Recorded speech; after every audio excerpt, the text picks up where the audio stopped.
بسم الله الرحمن الرحيم. السلام عليكم ورحمة الله وبركاته. إن الحمد لله نحمده ونستعينه ونستغفره ونعوذ بالله من شرور أنفسنا وسيئات أعمالنا، من يهده الله فلا مضل له ومن يضلل فلا هادي له، وأشهد أن لا إله إلا الله وحده لا شريك له، وأشهد أن محمدا عبده ورسوله. يا أيها الذين آمنوا اتقوا الله حق تقاته ولا تموتن إلا وأنتم مسلمون. يا أيها الذين آمنوا اتقوا الله حق تقاته يا أيها الناس اتقوا ربكم الذي خلقكم من نفس واحدة وخلق منها زوجها وبث منهما رجالا كثيرا ونساء، واتقوا الله الذي تساءلون به والأرحام إن الله كان عليكم رقيبا.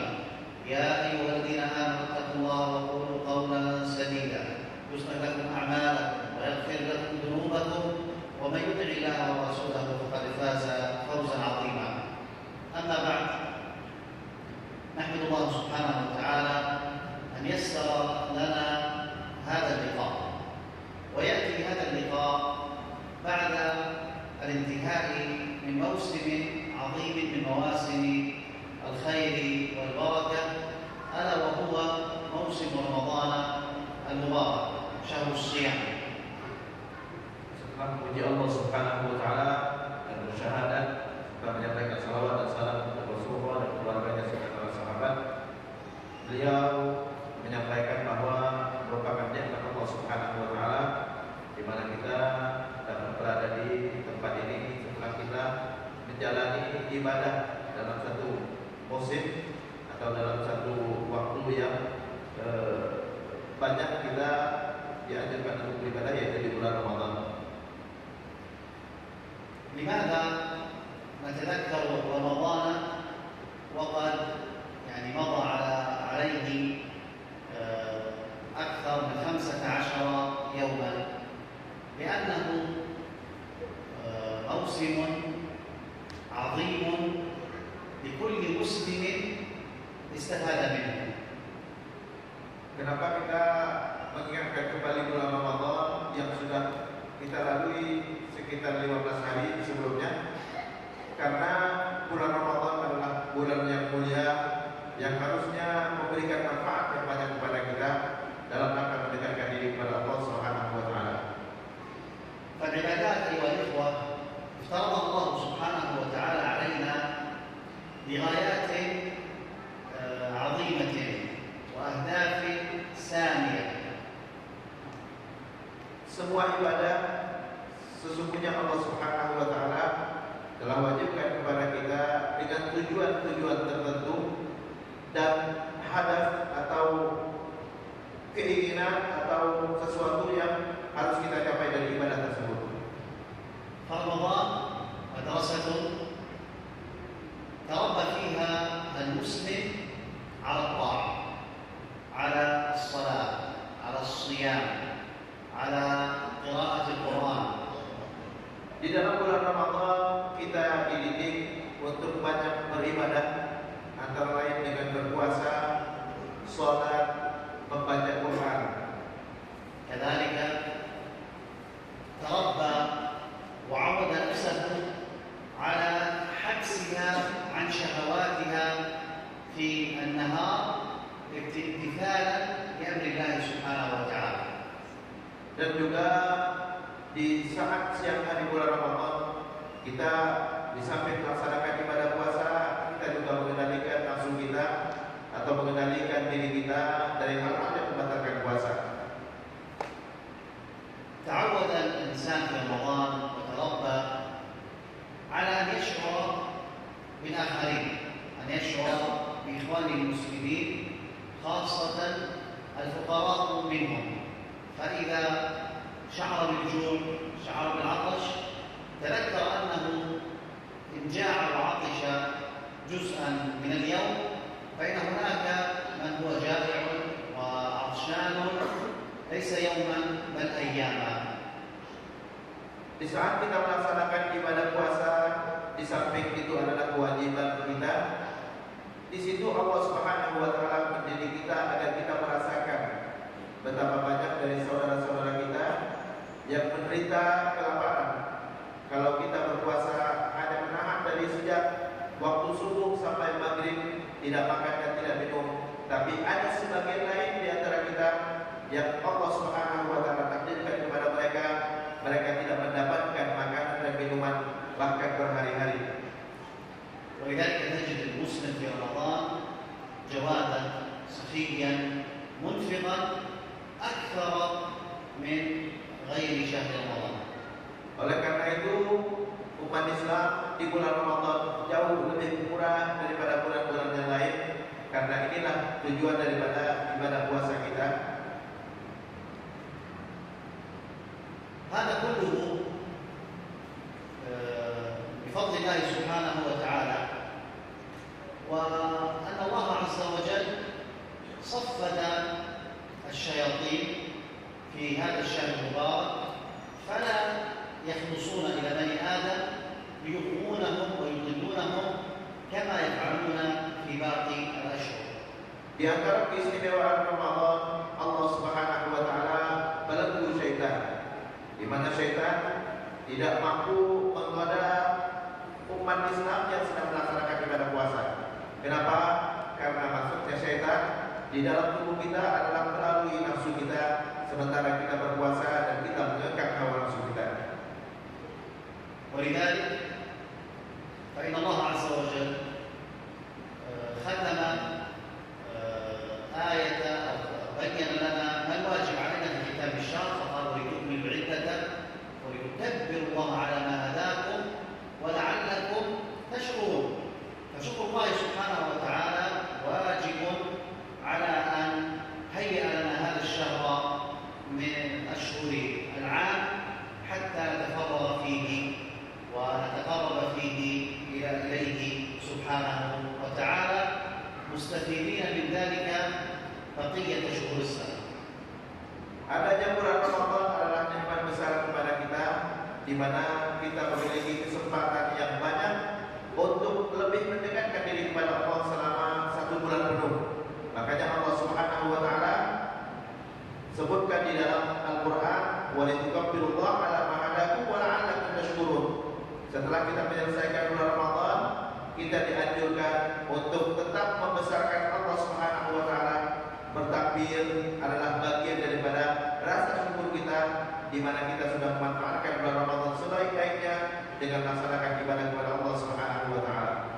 فالمسلم الذي استفاد من رمضان تجده لم ينسى الصيام ولم ينسى القيام ولم ينسى تلاوة القرآن ولم ينسى الإنفاق من مال الله الذي آتاه. Selama bulan Ramadan, seorang muslim tidak lupa dari banyak melakukan ibadah, baik itu membaca Quran, berinfak, mendekatkan diri kepada Allah dengan semua jenis ibadah, baik itu dengan qiyamul lail dan lain-lain. فالمسلم يعاود الصيام بعد رمضان بصيام 6 أيام من شوال، فقد قال النبي عليه الصلاة والسلام: من صام رمضان ثم أتبعه 6 من شوال فكأنما صام الدهر. Dan setelah melaksanakan ibadah puasa 1 bulan penuh, kita juga dituntut dan dianjurkan untuk melaksanakan puasa 6 hari di bulan Syawal, di mana Rasulullah SAW bersabda, siapa yang berpuasa di bulan Ramadan lalu dia mengikutkannya dengan 6 hari di bulan Syawal, maka sama saja dia melakukan ibadah puasa selama setahun penuh. ما معنى أن يعود الإنسان بعد صيام الفريضة إلى صيام نافلة؟ معناه أنه يحب هذه العبادة وأن قلبه منشرح بها وأنه لم يكن أبدا قد سئم صيام رمضان. Kenapa kita dianjurkan untuk puasa 6 hari di bulan Syawal? Ini memberi isyarat betapa orang muslim di saat dia selesai melaksanakan ibadah puasa 1 bulan penuh, dia tidak bosan untuk melaksanakan ibadah tersebut, namun tetap dia lanjutkan di bulan Syawal. كذلك تعود الإنسان على قيام الليل في شهر رمضان فلا يترك ذلك، لا يترك قيام الليل ولا يترك الوتر ولو بركعة واحدة، عليه أن يستمر وأن يداوم. وقد قال النبي عليه الصلاة والسلام: أحب الأعمال إلى الله أدومها وإن قل. Begitu juga qiyamul lail yang disyariatkan dan disunnahkan di bulan Ramadan tetap kita lanjutkan setelah selesai dari bulan Ramadan.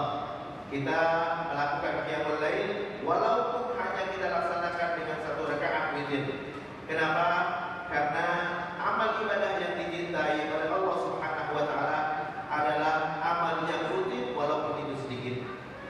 كذلك تلاوة القرآن، وليس المقصود فقط أن نبدأ بالفاتحة ويكون همنا أن ننتهي بسورة الناس، لا، فتلاوة القرآن لا بد أن نحرص فيها على فهم معاني كلام الله تعالى. إذا لم نفهم إذا لم نستفيد. Begitu juga membaca Al-Quran yang sering kita baca di selama bulan Ramadan. Tujuannya bukan hanya kita membaca Quran dari surah Al-Fatihah sampai surah An-Nas, atau kita mengkhatamkan Quran, melainkan lebih daripada itu agar kita memahami isinya. Di saat kita hanya membaca dan tidak memahami isinya, maka tidak ada manfaat itu kalam Allah bagi diri kita. Kita hanya mendapatkan pahala membaca Al-Quran. فلو جاءتك رسالة من شخص عزيز عليك ولكنه كتبها بلغة أنت لا تفهمها، مثلا جاءتك رسالة من صديق عربي وكتبها لك باللغة العربية، ماذا تفعل؟ ستبقى مشغولا وتسأل وتحاول أن تترجم أو تبحث عن شخص يفهم اللغة العربية حتى يترجم لك معاني هذه الرسالة، ولا تبحث عن أي شخص، وإنما تبحث عن شخص متمكن حتى يعطيك جميع المعاني التي يعني يريد صاحبك أن يوصلها إليك. فما بالنا بأعظم رسالة ألا وهي كتاب ربنا سبحانه وتعالى. Di saat kita membaca Al-Quran, kita harus menyadari bahwa itu adalah risalah, surat yang Allah kirimkan kepada kita. Sebagaimana kita di saat mendapatkan surat dari teman dekat kita, teman karib kita, orang yang kita cintai, dia mengirimkan surat kepada kita dengan bahasa yang kita tidak pahami. Apa yang akan kita lakukan? Kita akan mencari orang yang memahaminya dan benar-benar memahaminya agar kita bisa mendapatkan inti daripada isi surat tersebut. Begitu juga Quran. Di saat Allah Subhanahu wa taala turunkan kepada kita agar kita memahami isinya dan kita merasakan apa yang diinginkan Allah Subhanahu wa taala dari suratnya. فما الواجب علينا تجاه القرآن؟ علينا أن نحسن تلاوته، أن نقرأه قراءة صحيحة. Apa yang wajib bagi kita dari Al-Quran? Yang pertama adalah kita membacanya dengan bacaan yang benar-benar memenuhi tajwid dan cara membaca yang benar atau makhraj yang benar, sehingga kita bisa membacanya sesuai dengan yang diinginkan Allah Subhanahu wa taala.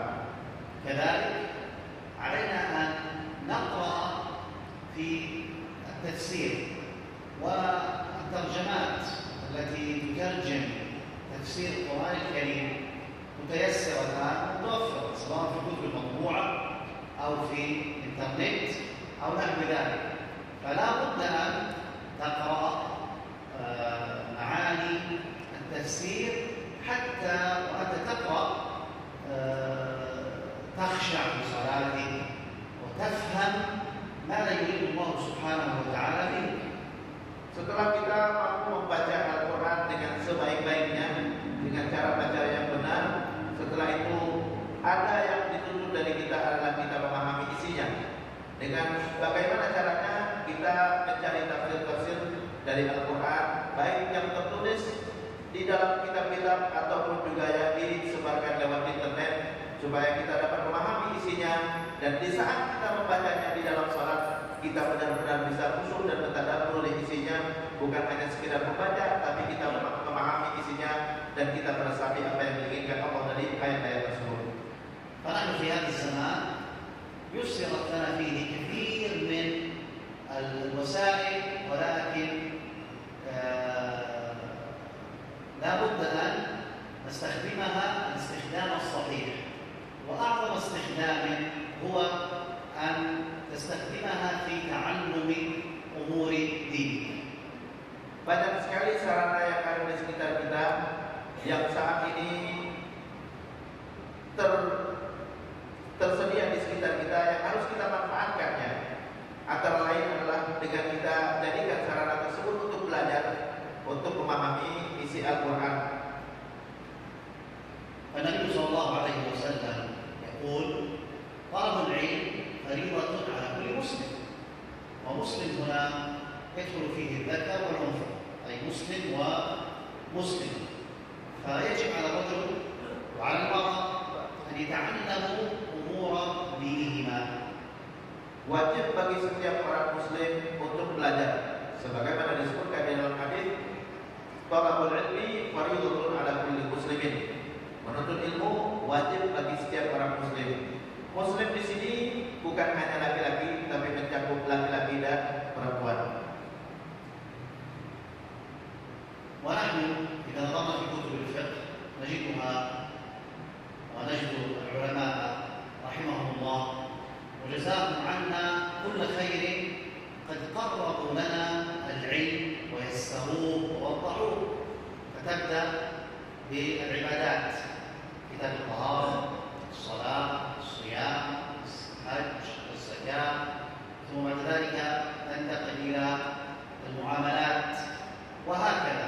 فتنتقل أنت من باب إلى باب من أبواب الفقه وأبواب العلم حتى تكون فقيها في الدين.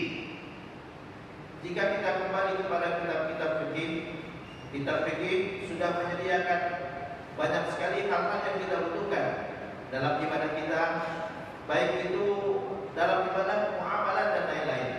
Diawali dari kitabul ibadah yang bermula dari cara bersuci, salat, puasa, zakat dan haji, kemudian dilanjutkan dengan kitab muamalah yang mengatur hubungan kita antar manusia terkait dengan hal-hal yang kita butuhkan sesama kita, baik itu dalam hal jual beli dan lain-lain. فأنت أيها المسلم إذا سلكت هذا الطريق تعلم أن الله عز وجل أراد بك الخير، فقد قال النبي عليه الصلاة والسلام في الحديث الذي رواه معاوية رضي الله عنه: من يرد الله به خيرا يفقهه في الدين. من يرد الله به خيرا يفقهه في الدين. Jika kita membaca kitab-kitab fikih yang tadi dari awal sampai akhir, kita baca dengan sebaik-baiknya, itu memudahkan kita untuk menjadi seorang yang memahami ilmu fikih. Dan orang yang paham ilmu fikih adalah bagian daripada keinginan Allah Subhanahu wa taala menjadikan kita orang yang baik. Siapa yang dimudahkan Allah memahami ilmu fikih, maka itu tanda bahwa Allah mencintainya. May yuridillahu bihi khairan yufaqihuhu fid-din. Siapa yang Allah inginkan kebaikan kepadanya, maka Allah mudahkan dia memahami agamanya.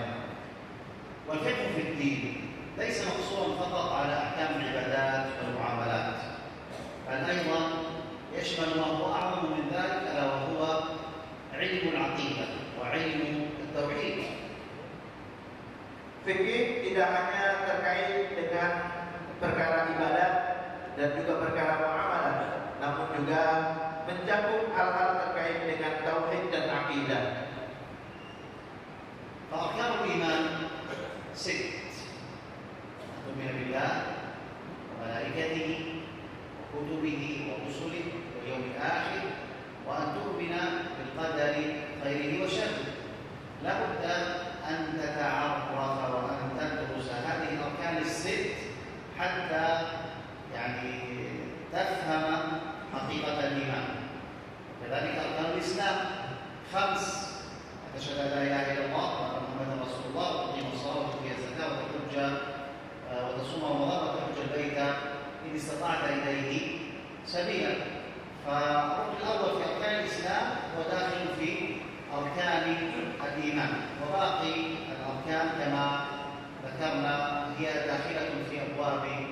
فقه العبادات. Rukun iman ada 6, yaitu beriman kepada Allah Subhanahu wa taala, malaikat, kitab, rasul-rasul, hari kiamat, takdir buruk dan baiknya. Di samping rukun iman yang 6, ada juga rukun Islam. Rukun Islam ada 5. Pertama adalah bersyahadat, yang kedua adalah sholat, puasa, zakat dan haji. Itu 5 rukun Islam. Rukun iman yang 6 wajib kita beriman dan mengenalnya. Semuanya harus kita yakini. Dan rukun iman yang 6 itu tercakup di dalam rukun Islam yang pertama, yaitu bersyahadat tidak ada Tuhan selain Allah dan Muhammad adalah utusan Allah. Ini adalah rangkuman dari rukun iman yang 6. Selebihnya adalah terkait dengan perkara-perkara ibadah yang masuk di dalam bab-bab fikih. والأمر أيها الإخوة سهل جدا، ليس الأمر بالأمر الصعب، ولكن يحتاج توفيق من الله سبحانه، يحتاج إلى توفيق من الله سبحانه وتعالى، وأن تكثر من الدعاء، وأن تسلك الطريق الصحيح في طلب العلم. Untuk menjalani semua yang saya sebutkan tadi adalah bukan perkara susah, sangat mudah sekali. Yang kita butuhkan adalah taufik dari Allah Subhanahu wa taala. Artinya di saat kita tergerak untuk menjalaninya, maka itu adalah bagian daripada taufik Allah Subhanahu wa taala agar kita bisa menjalani kehidupan beragama dengan sebaik-baiknya. فكيف يميز الإنسان بين الحلال والحرام؟ كيف يميز الإنسان بين ما يحبه الله سبحانه وتعالى ويرضاه وبين ما يكرهه ويأباه؟ لا يمكن إلا بطلب العلم. Bagaimana mungkin seorang mengetahui yang mana yang wajib, yang mana yang dilarang, yang mana yang halal, yang mana yang haram? Itu tidak bisa diketahui kecuali jika dia menuntut ilmu atau belajar.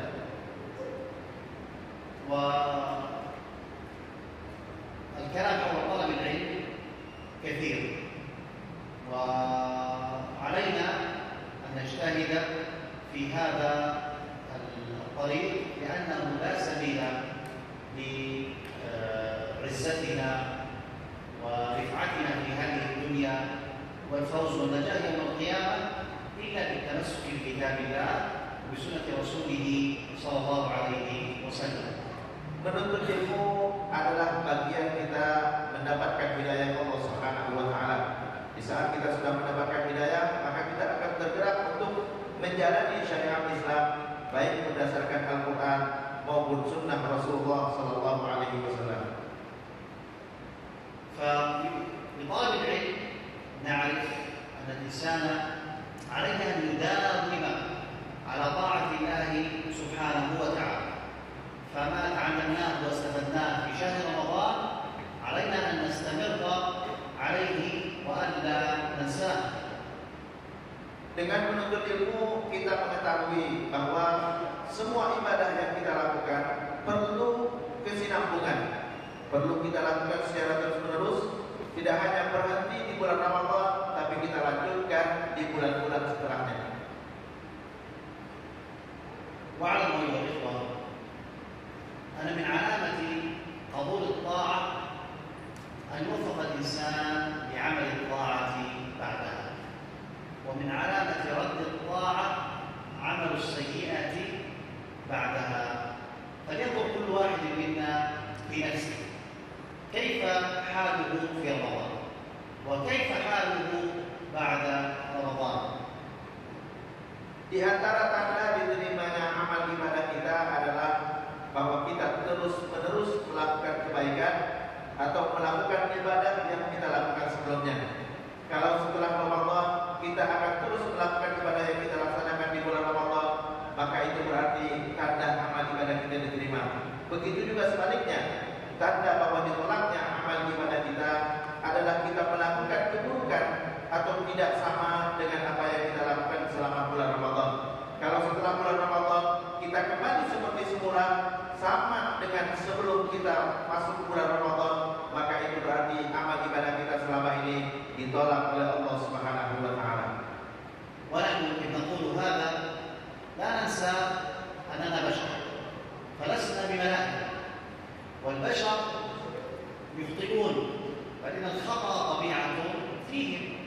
قال النبي عليه الصلاة والسلام إن كل بني آدم خطاء وخير الخطائين التوابون.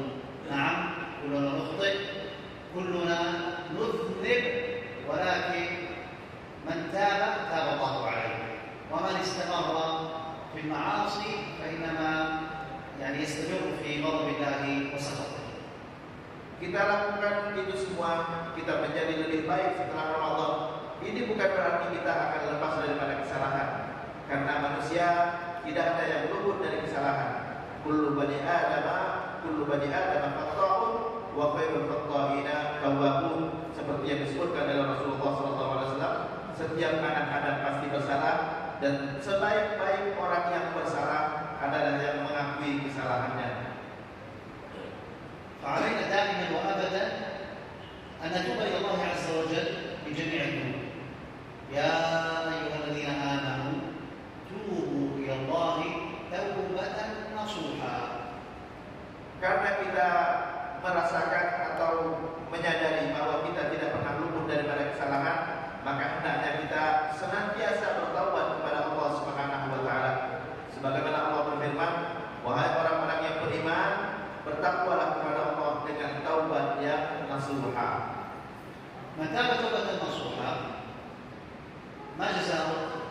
عسى ربكم أن يكفر عنكم سيئاتكم ويدخلكم جنات تجري من تحتها الأنهار يوم لا يخزي الله النبي والذين آمنوا معه. فجزاء من تاب إلى الله أن الله يتوب عليه، وأن الله عز وجل يكفر سيئاته ويكون مع النبي صلى الله عليه وسلم في الجنة. Dan balasan orang yang bertaubat kepada Allah adalah, pertama, Allah terima taubatnya. Yang kedua adalah Allah hapuskan dosa-dosanya. Yang ketiga adalah kita mendapatkan kemuliaan bersama Rasulullah SAW di surga.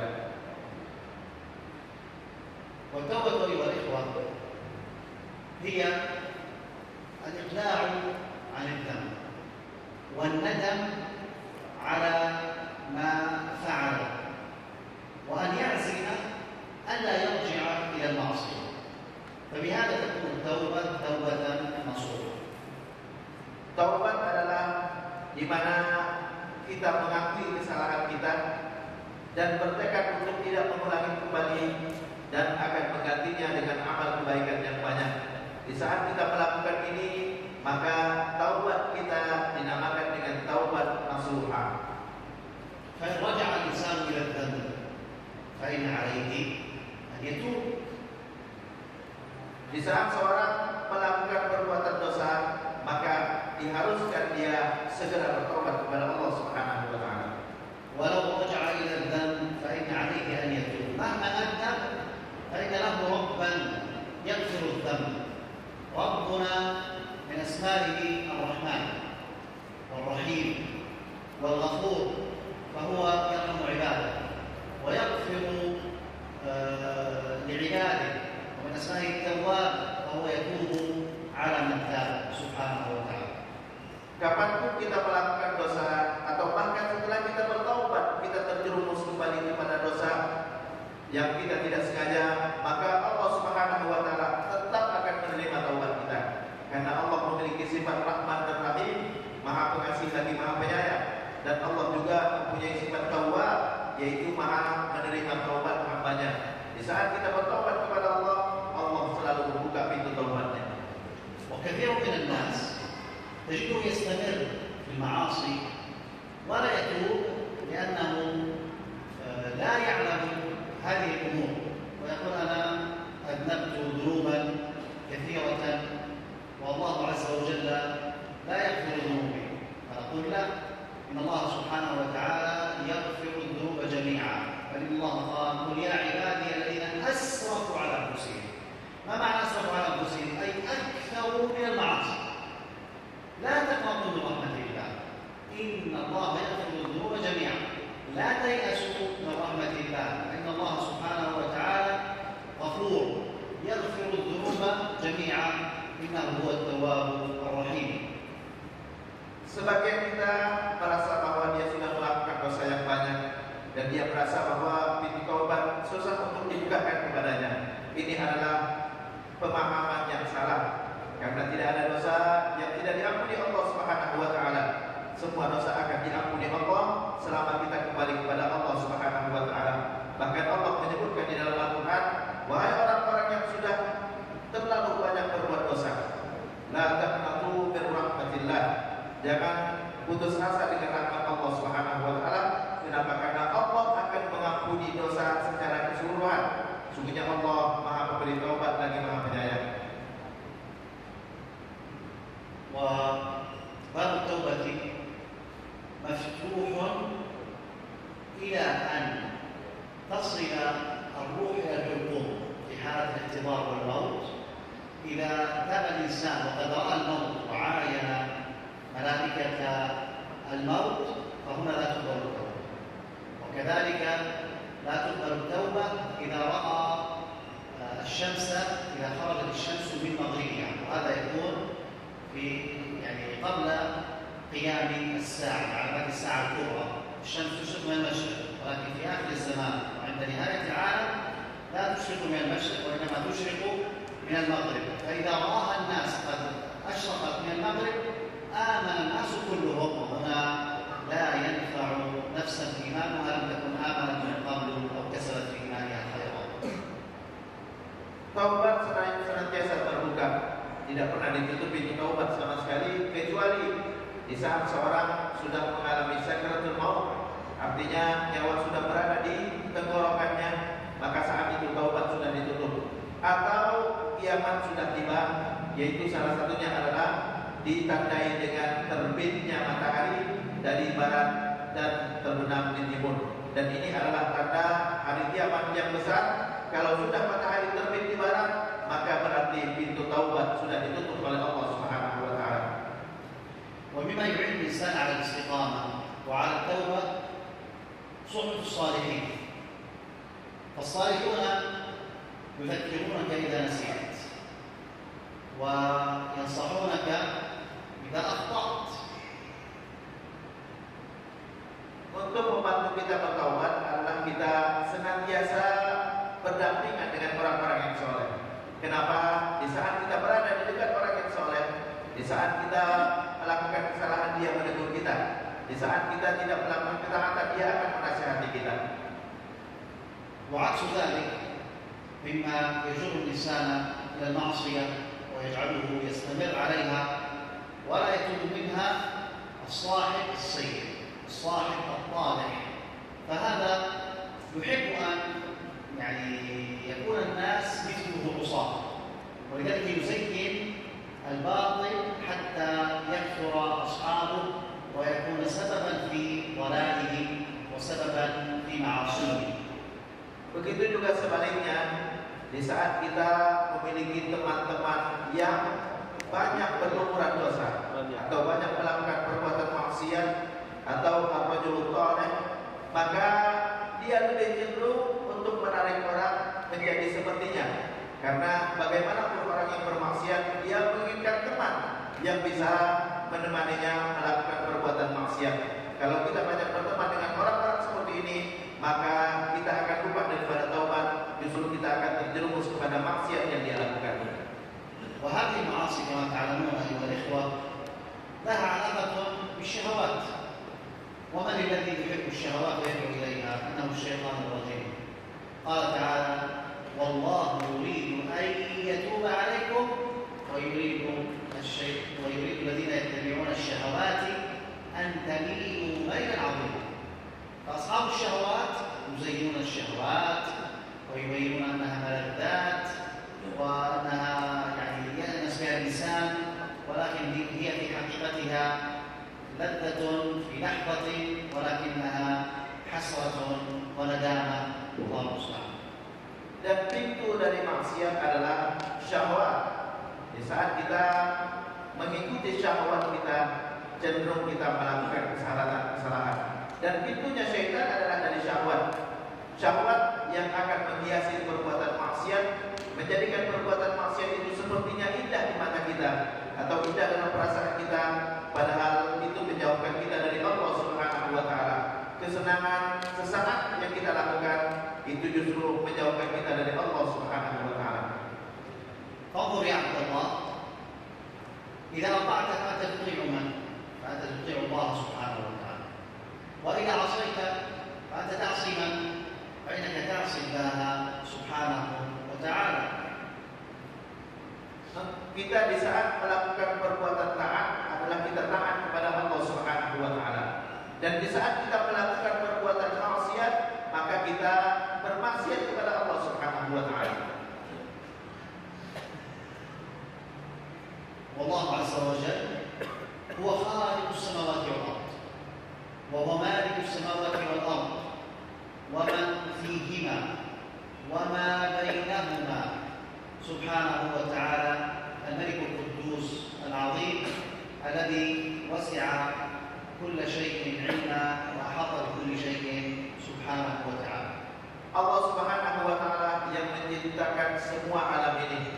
Apapun yang ada di langit dan di bumi, baik itu berupa daratan ataupun lautan, itu semuanya adalah ciptaan Allah Subhanahu wa taala. Dan Allah Maha mengetahui semua yang ada di dalam alam ini.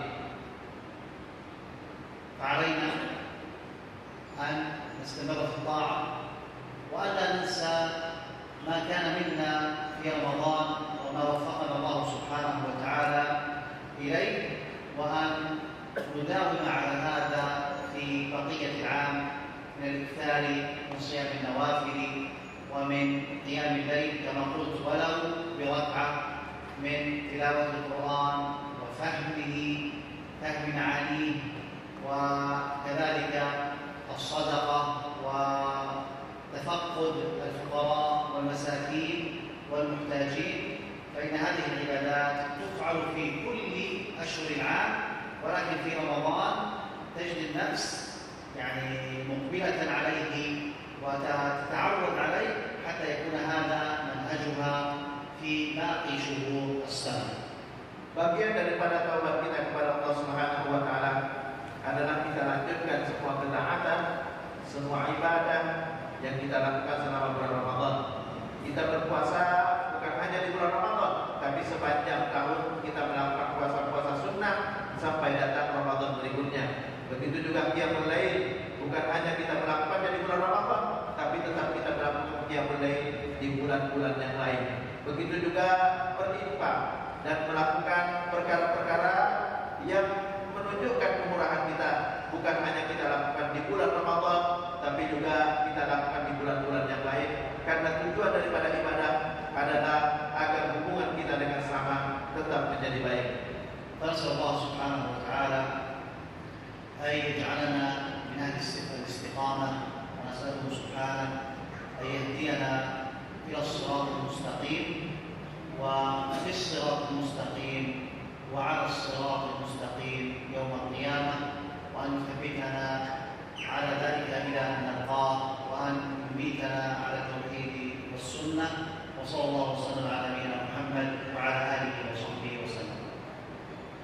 Kita berharap kepada Allah Subhanahu wa taala, mudah-mudahan Allah berikan kemudahan kepada kita untuk istiqamah dan kita dimudahkan untuk selalu berada di jalan yang benar atau as-siratal mustaqim, bukan hanya di dunia tapi juga kita bisa melalui siratal mustaqim di akhirat nanti, dan kita mendapatkan surga Allah Subhanahu wa taala. Shalawat dan salam atas Rasulullah sallallahu alaihi wasallam.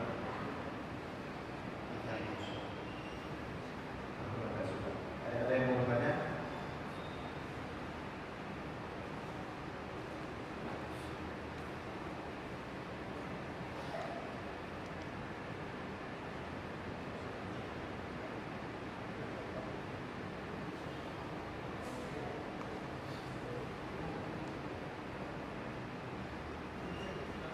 Pasok aja.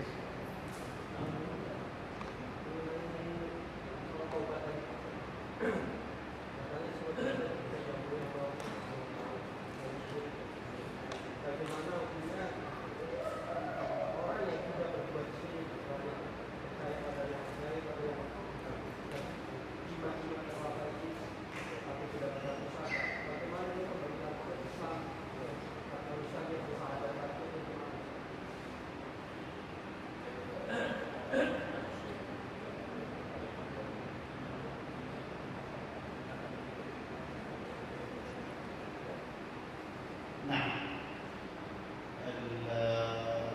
الشرك بالله سبحانه وتعالى هو أعظم الذنوب، وهذا الذنب الذي لا يغفره الله سبحانه وتعالى إلا بالتوبة من هذا الذنب. أما باقي الذنوب فقد يغفرها الله عز وجل وقد يعاقب عليها. أما الشرك فلا بد فيه من التوبة.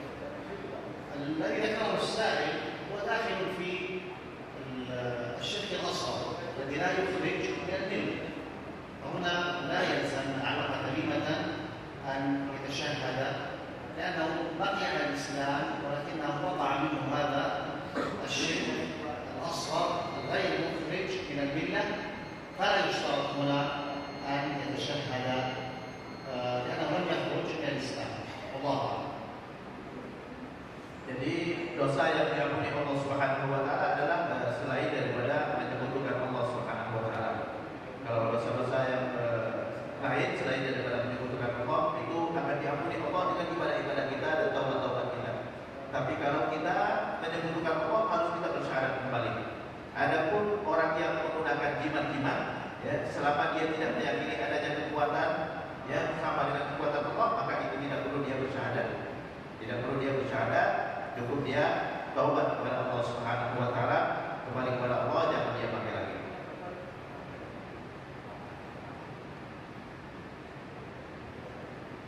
Ada lagi yang mau bertanya?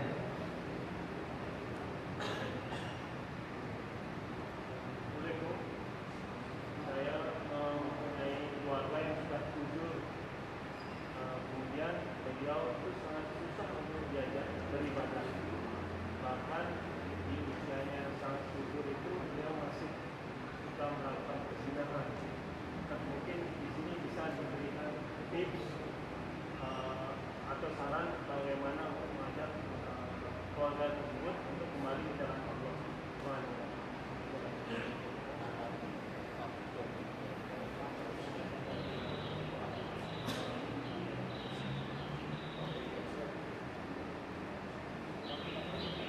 نعم.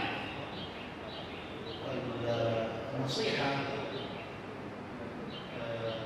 لها طرقها، وكما نجيب على سؤال السائل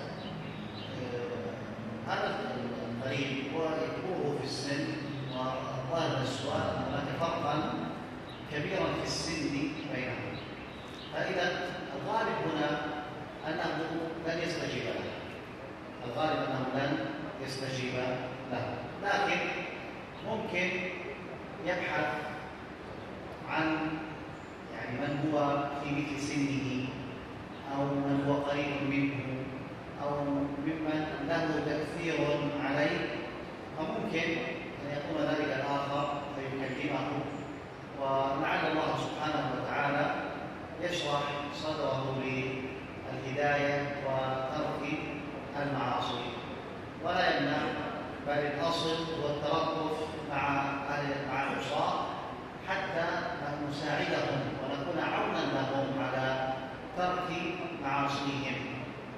والله أعلم. Karena ini keluarganya adalah usianya sudah lumayan lanjut, ya, sehingga biasanya orang yang sudah lanjut usia dia susah untuk mendengarkan nasihat dari orang yang jauh lebih muda daripadanya. Untuk memudahkan itu, maka hendaknya dia meminta bantuan orang yang usianya sebaya dengannya atau mendekati usianya agar nasihatnya didengar. Namun kita tetap di saat ada kesempatan untuk berikan nasihat, tetap kita lakukan dan kita menasihatinya, dan tidak perlu kita putus asa di dalam menyampaikan hidayah Allah Subhanahu wa taala kepadanya. Ada lagi?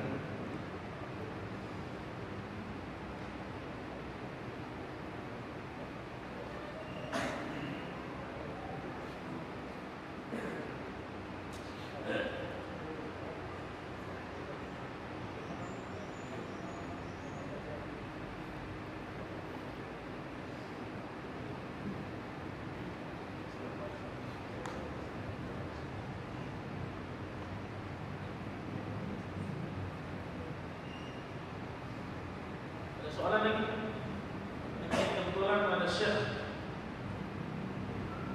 Mungkin satu soalan lagi sebelum insyaallah.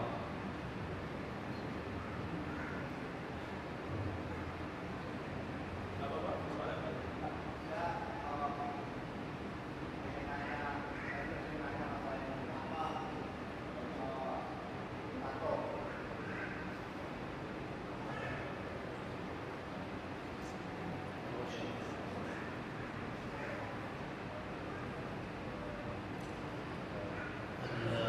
الوجه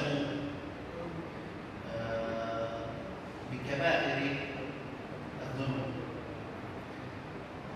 لأن النبي صلى الله عليه وسلم قال لعن الله الواشمة والمستوشمة.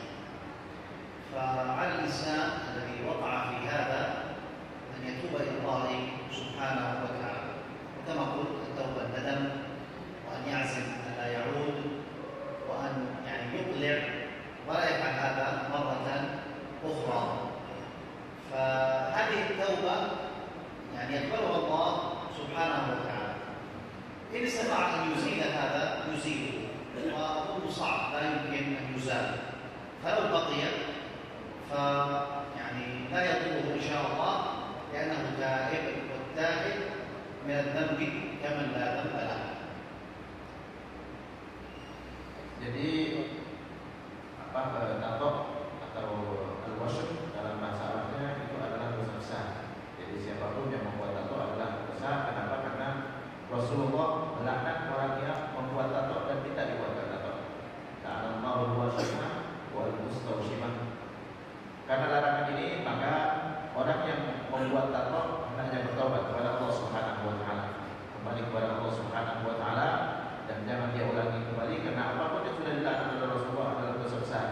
Dosa besar mengharuskan kita untuk bertobat kepada Allah Subhanahu wa taala.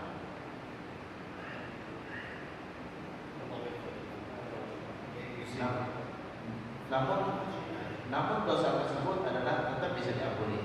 Tidak ada yang tidak bisa diampuni Allah Subhanahu wa taala kecuali menyekutukan Allah Subhanahu wa taala. Jadi jangan kita putus asa dengan rahmat Allah Subhanahu wa taala, tetap kita bisa kembali kepada Allah dan bertaubat dari dosa yang pernah kita lakukan, dan jangan teruskan. Dan jika tatonya bisa dihilangkan maka hilangkan. Kalau tak bisa maka apapun la ilaha illallah